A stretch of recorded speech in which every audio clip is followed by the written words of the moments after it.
Hey, I'm Shawn Kanungo. This is another episode of Dangerous Ideas. We break down concepts and frameworks that will change your life.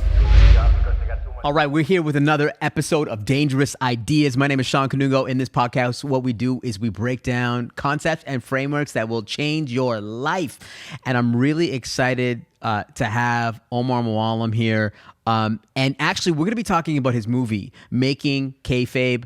Omar, thank you so much for being here. Thanks for having me on the show. And you know why I'm so excited to have you? Because on a previous episode that I had with another individual that you know very well, Mo Mafous. Very well. We talked about the idea of kayfabe. Yeah. I'm obsessed with this idea. So before I get into this entire concept of kayfabe, I just want to give you a shout out because you're an inspiration to me. Part of the reason why I got into speaking was watching you. What? I watched your Cats Pechakucha over a decade ago. Uh-huh. It was one of the greatest pieces of storytelling that I've ever seen. I hope, I don't know if it's recorded, but it was incredible. Yeah. It was a presentation on cats, and it was incredible. And you inspired me. Like I want to do something too. I want to do a Pechakucha too. So I did a Pechakucha on the spelling bee. Went really well. My favorite Pechakucha. Oh, wow. So I appreciate you watching that.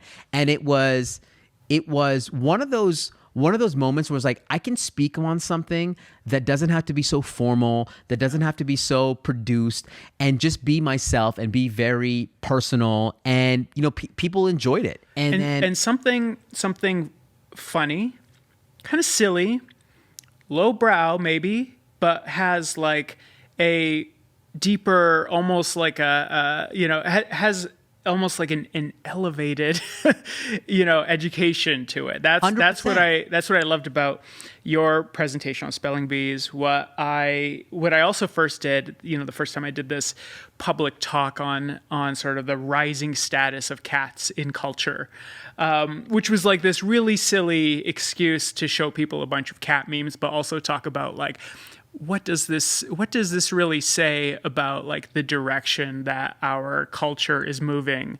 And that's the sort of like genre that I love to do the most, is this like high-low thing. So I did that again with a talk about donairs and kebabs. Yes. And hopefully maybe one day a documentary on that very same subject, using that as like a way to talk about like migration or food and how it travels with like migration and displacement and even things as heavy as like ethnic cleansing. And then I did that with the Lebanese Burger Mafia, my last documentary, which was using like fast food as a way to talk about the Lebanese Civil War, to talk about like corporate law. And then that's what I'm doing with Making Kayfabe as well. So you mentioned this idea of high-low. What do you mean by high-low? Like a lowbrow concept kind of, with yeah, a high... Yeah, I mean, maybe more like a something that is seen as like a lowbrow art, cat memes, with like a highbrow concept behind it. Right. Yes. Love that. I love that. So, and just to finish off on this thought, I find you incredibly inspiring because you just break the boundaries.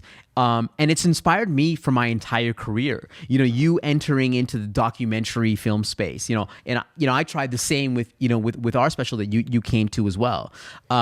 You being an incredible writer, storyteller, getting into film, it's just, you're breaking boundaries all the time. That's very kind of you. I feel the same way about you though. And I think what we have in common is that we're self-taught in this. Right, like you didn't go to film school, journalism school. I didn't go to journalism school. I just became a journalist. It was something that I wanted to do, and I taught myself it. And then after a really long time, I wanted to write books. So I just try to work my way into that, right, and try to like build up a portfolio that would earn me that opportunity. And then I wanted to make documentaries, and I was just trying to apply the same kind of like creative nonfiction, narrative journalism techniques that I had learned and that people had taught me, and apply that to film.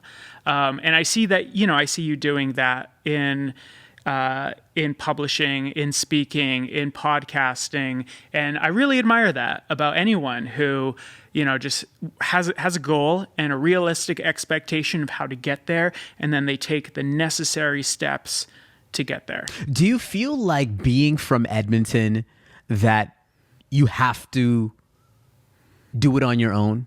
Do you feel No, and I don't feel like I am doing it on my own. Okay. No, and self-taught is kind of a bit of a misnomer. It's like, it's kind of like the myth of the self-made man, right? Which my dad loves to talk about as an immigrant. But in reality, just as he had a community here that believed in him, trusted him, and supported him to open up the restaurant and the businesses that he had. Me being self-taught just means that I wasn't formally trained in this, right? But rather I learned it informally from other people who believed in me and wanted to teach me something or collaborate with me. Got it. So let me get into the movie, which I have a million questions about making kayfabe. Now, let me try to define kayfabe from what I know as a lifelong. I'm no expert either. Well, hey, you just spent the last year just like becoming a wrestler. So you tell me. To me, kayfabe is a social contract between the performer and the audience. It's an imaginary social contract where the performer knows that that it's not real. And scripted. We prefer scripted in professional wrestling. Scripted. The wrestling audience is real. knows that it's not. The audience knows that as well. Yes. But yet we play this game as if it is real. And yet, as an audience member, we have a genuine reaction to this scripted piece. And it is so fascinating to me because I don't see other... when we watch a movie, that's fiction. I know Star Wars. I know that's a fiction.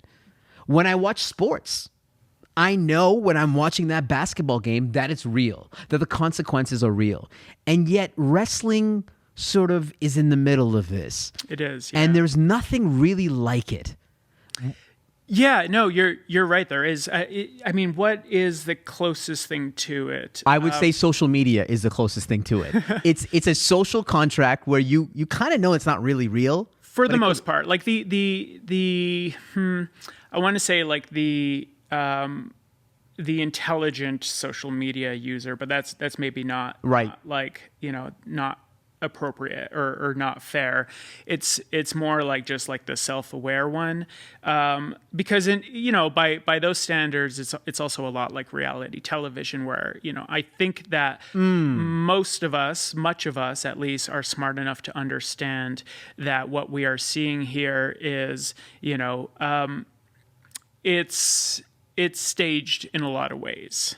Right, that there's a producer behind the camera who's putting people in these scenarios, though of course, and I think maybe more importantly, knowing that the person that we see in this show is performing for us. They are performing an exaggerated version of themselves because the camera is on them, and once the camera is on someone, that it changes them. So, but I think I don't know. Like, is wrestling maybe closest to dinner theater?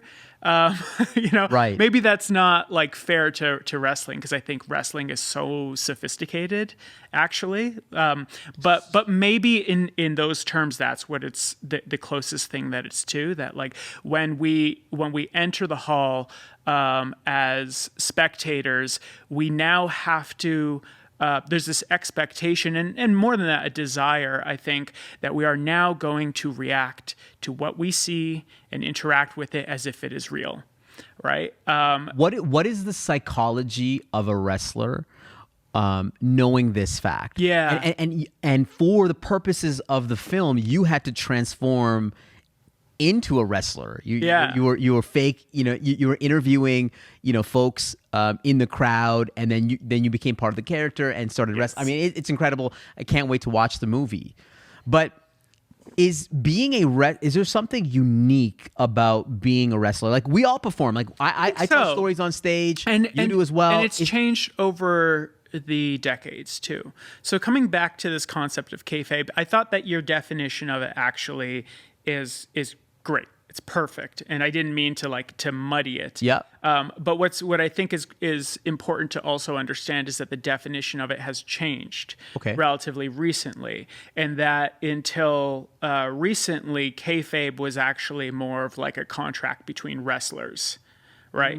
Yes, there were fans, spectators who understood that it was scripted, but not all of them, and I think actually, for a long time, a bit of a minority. But kayfabe used to be more of like a sacred code between wrestlers. Kayfabe was their commitment to the gimmick, to the rivalries, to the fakery, whether or not the fans understood what it was.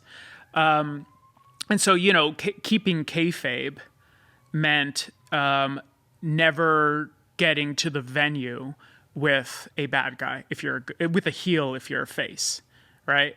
Or never like sitting next to your opponent on a plane, or if you are publicly seen with your rival, I guess acting on that in a way, confronting that person for the public to believe that these rivalries are real.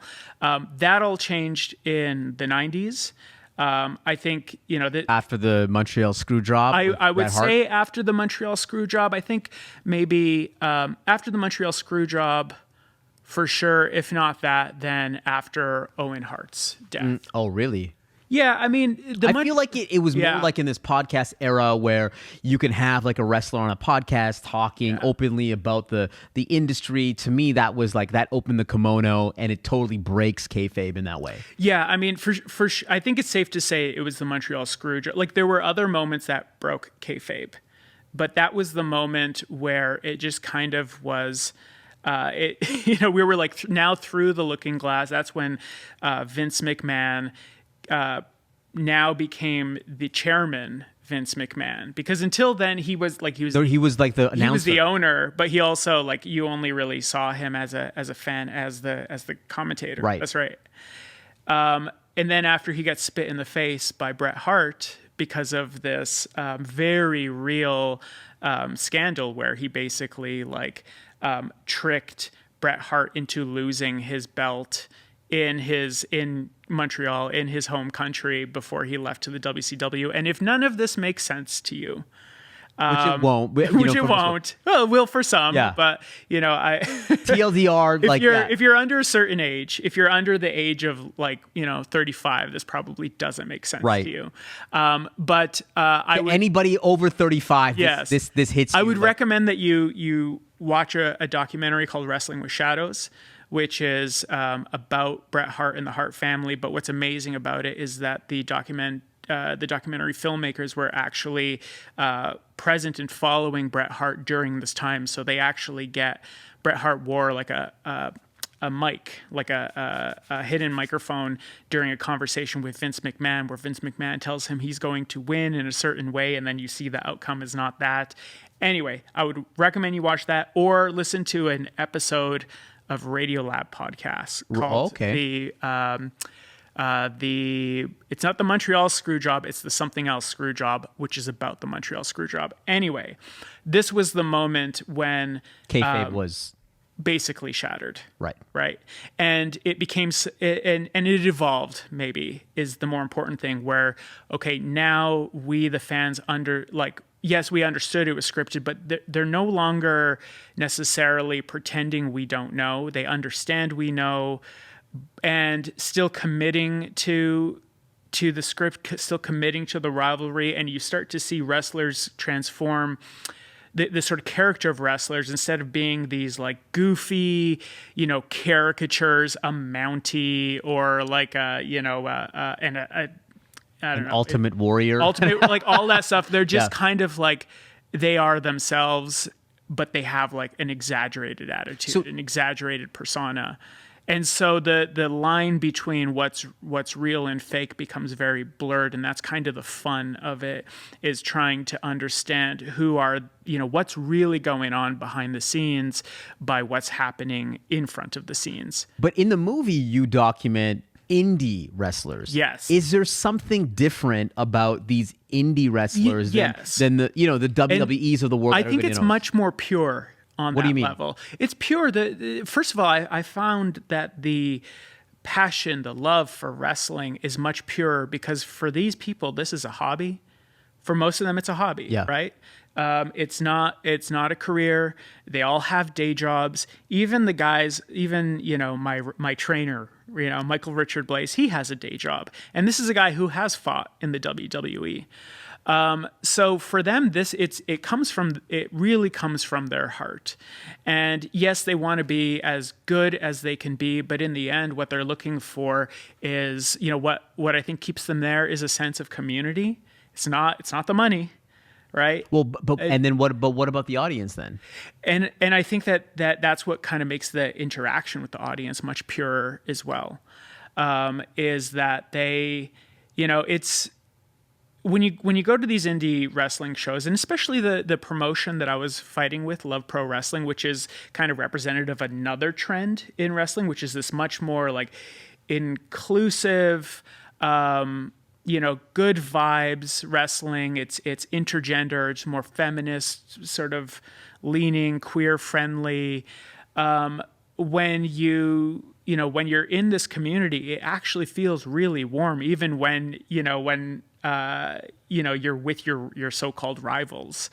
And so their interactions with the audience, I just find are much pure, that what they get from the audience booing them or cheering them is, it really does affect you. Like, it really does affect the wrestlers, and it really did affect me. It was quite like an experience, an adrenaline and something very cathartic about it too, about like, cause I was a bad guy. I was a heel. Named Fake News Neville, a smarmy, villainous, elitist, it's kind of assumed left-leaning journalist whose gimmick is that he spreads misinformation about his opponents.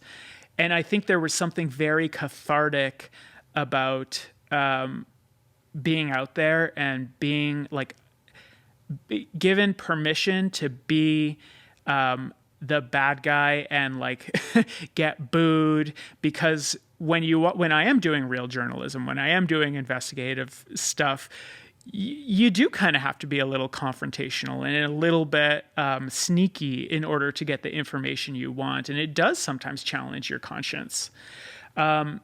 But then I got to go out there and I got to play just like a exaggerated negative version of this person and get booed for it. And it kind of felt nice, right? And, I kind of got to do the things that I sometimes want to do to subjects who like are being evasive and challenging. But then I also think there was something very cathartic for people in the audience who maybe are skeptical of mainstream media, and just kind of got to get something kind of out of their system by booing this journalist who's like welcoming it. Now, was this always part of the movie that you would become a wrestler?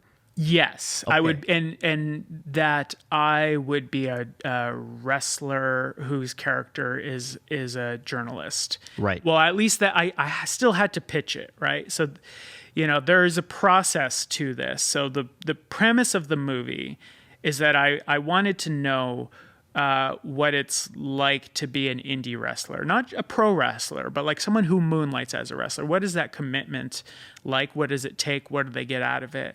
And because I love doing immersion journalism, the best answer for me always is like the best way to find out what it's like amazing. Inside of a subculture is to join it.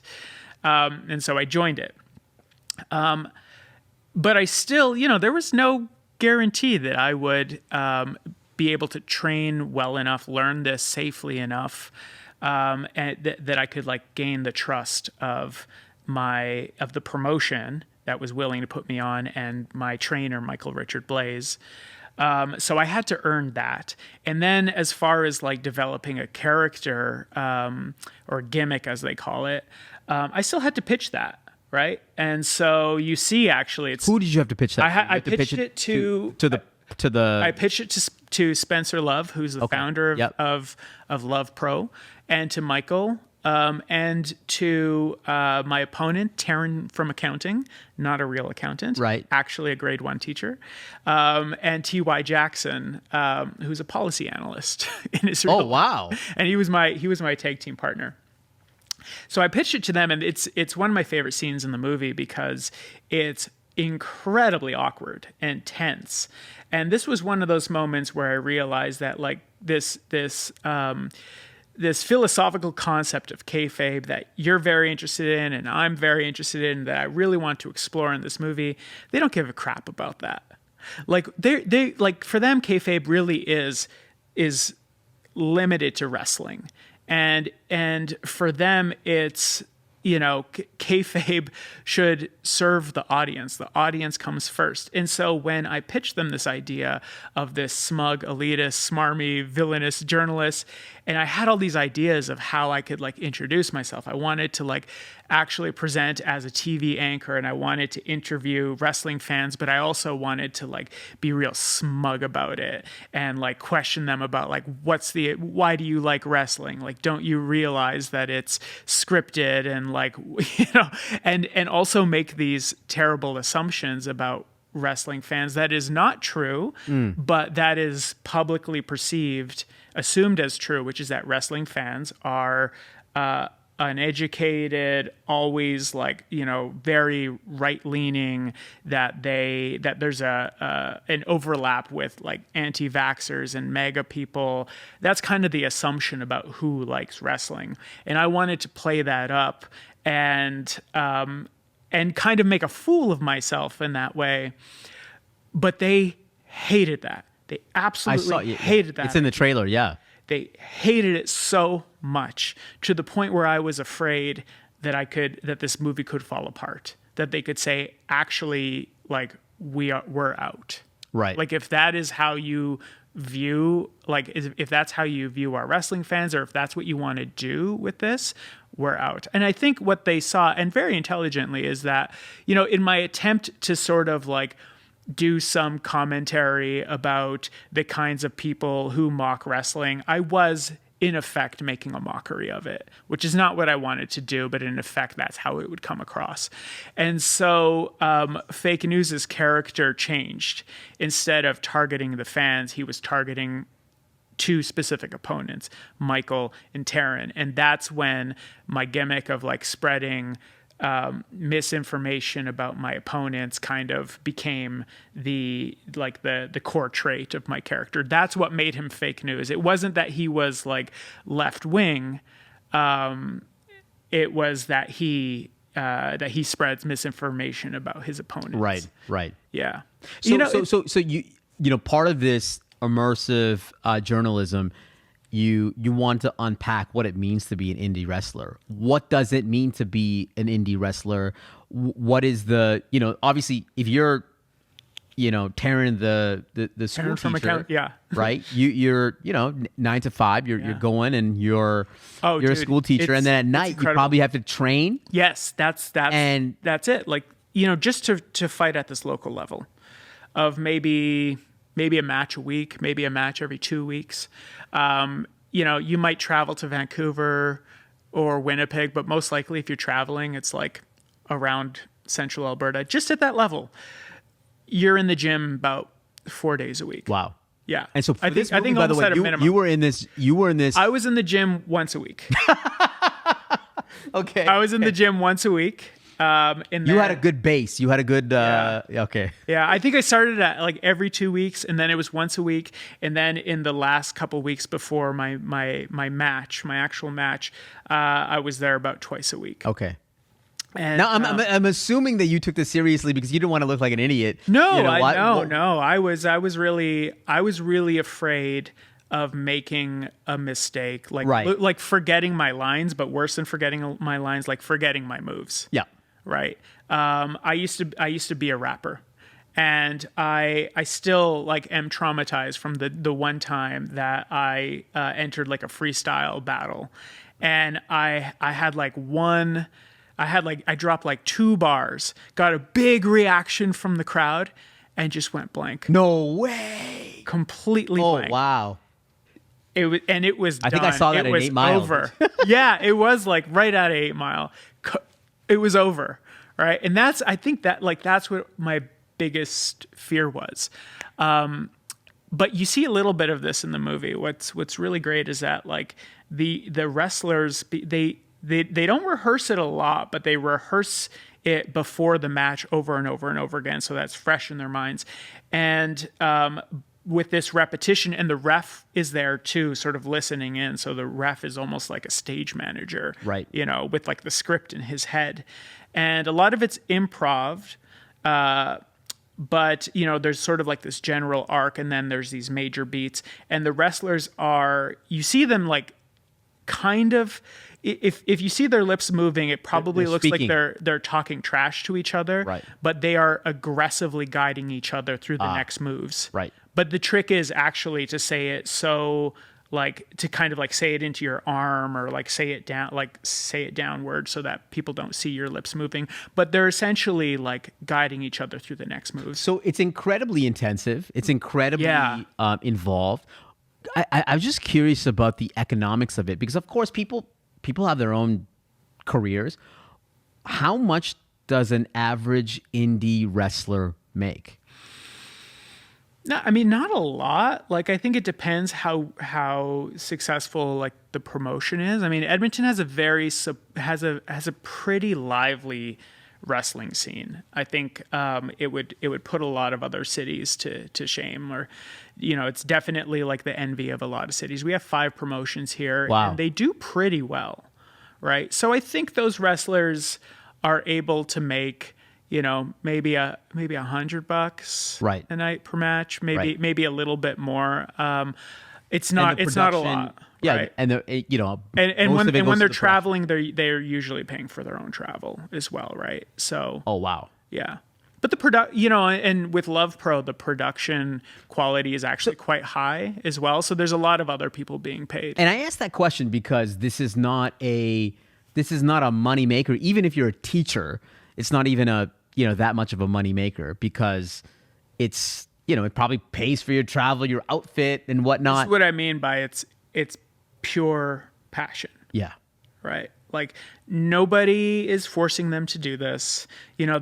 I'm sure none of them have like husbands and wives at home who are like, no, you have to wrestle today. Yeah. I mean, I find it really impressive and kind of inspiring to see that level of dedication. Some might call it obsession. I think it's both. But I think that once you start to see how people transform, kind of emotionally in a way, the sort of catharsis or like inner confidence that they're tapping into, a lot of wrestlers I found to be very shy. Interesting. Yeah. A lot like, it's sort of on a spectrum, but you would think, given the nature of the performance, they would all have big personalities. They would all be like, quite outgoing. It's not true. I think that maybe it's true of like half of them, maybe even less. Another half, they're very shy. Yeah. But then when you pull on your gear and you start to transform into that other person, you're tapping into another part of you. And also it's like I said, a sort of amplified version of you as well. And so you can do things, say things, get away with things in the ring that you can't in real life. Yeah. Is there a hope? Is there some sort of hope for these indie wrestlers to make it like they go to the AEW or the WWE? Oh yeah. Is there that aspiration? Yeah. For a lot of them, especially the younger ones, for sure. But the age range is really like, it's quite broad. When I would train, I was training with people in their late teens, early 20s, and people in their 40s Right. as well sometimes. And so, yeah, for the younger ones, I think there is, but the older they are, the more I think, I think more pragmatic they are. And you meet two characters like this, two people, subjects like this in the movie. You meet Taryn from accounting, who's my age, who's 38, got into this pretty late, kind of on a whim, kind of in the way that someone takes up burlesque or roller derby or drag. And actually, I think all of those and wrestling have a lot in common, by the way. And then you meet Ahmed, also known as T.Y. Jackson, who's 23, just got his degree in economics, but he's 23, he's really talented. And, they're both really talented, but for Taryn, like her body's catching up. Like she understands that there's a limited period that she can do this and she wants to get the most out of it right now. And it was always really about tapping into this, this place for better self-esteem. And with TY, I mean, he would love to be a pro wrestler. He would love to be a pro wrestler full time. AEW, All Elite Wrestling, which is like the first, major challenger to the WWE, which has had a monopoly for over a generation now. They actually have a great program where when they travel throughout the cities, they bring in local indie wrestlers to be part of the show as well. And so someone like Taryn has actually fought in AEW before. And so a lot of the people that I have had opportunities with AEW or Next. Some of the other there is a pipeline there. Okay. There is a pipeline there. I just find that this wrestling business is to me, it's actually one of the most incredible businesses that the world has ever created. Why? Because it is purely based on our imagination.